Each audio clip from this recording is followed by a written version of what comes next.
கூட்டணி வச்சுட்டாங்கன்னா இனி தமிழ் சினிமாவில் ஒருத்தர் நடிகர் வந்து அரசியல் தொடங்குறாரு அப்படின்னா அவன் களப்பணி இல்லாமல் வந்து தொடங்குனான்னா அவனை அடித்து விரட்டிடுவாங்க தமிழ் மக்கள்.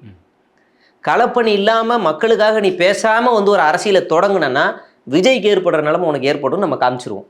அதனால அந்த ஆளு கூட்டணி வச்சா ரொம்ப ரொம்ப ரொம்ப நல்லது, கூட்டணி வைக்கலாம் கொஞ்சம் லேட்டாக அடிச்சு அனுப்புவோம், அவ்வளோதான். இதுக்கு முன்னாலேயே பல முன்னுதாரணங்கள் இருக்கு. இப்போ சரத்குமார் அவர்கள் வந்தது, கனவுல மாமியார் வந்தார்.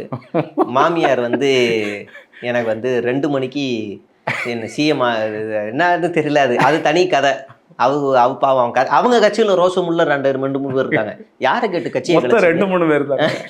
அந்த 2-3 பேரும் யாரை கேட்டு கட்சியை கிளச்சிங்க, யாரை கேட்டு கட்சியை கிளச்சிங்க அப்படின்னு கோவப்படுறாங்க. கட்சியில நம்ம 4 பேர் தானே. அப்புறம் அந்த தமிழ் மாநில காங்கிரஸ்ல ஒரு 3 பேர் இருக்காங்க மொத்த கட்சியிலையும். அவர் சைக்கிளை ஓட்டிட்டு இருக்காரு, முன்னத்த கேரியர்ல ஒருத்தர் இருக்காரு, பின்னால கேரியர்ல ஒருத்தர் இருக்காரு. அவ்வளவுதான் அந்த கட்சி 3 பேர்.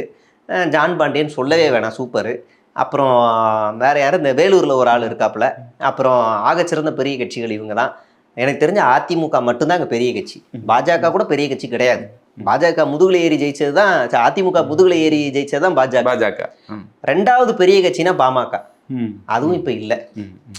6 சீட்டை ஜெயிச்சுட்டு அதில் பாதியாக நிற்கிறாங்க. 3 எம்எல்ஏ அங்கே, 3 எம்எல்ஏ இங்கே. அப்போ ஏற்கனவே அது ஓட்ட உரசல் இயம்பித்தாலைக்கு பேரிச்சம்பளம் தான்.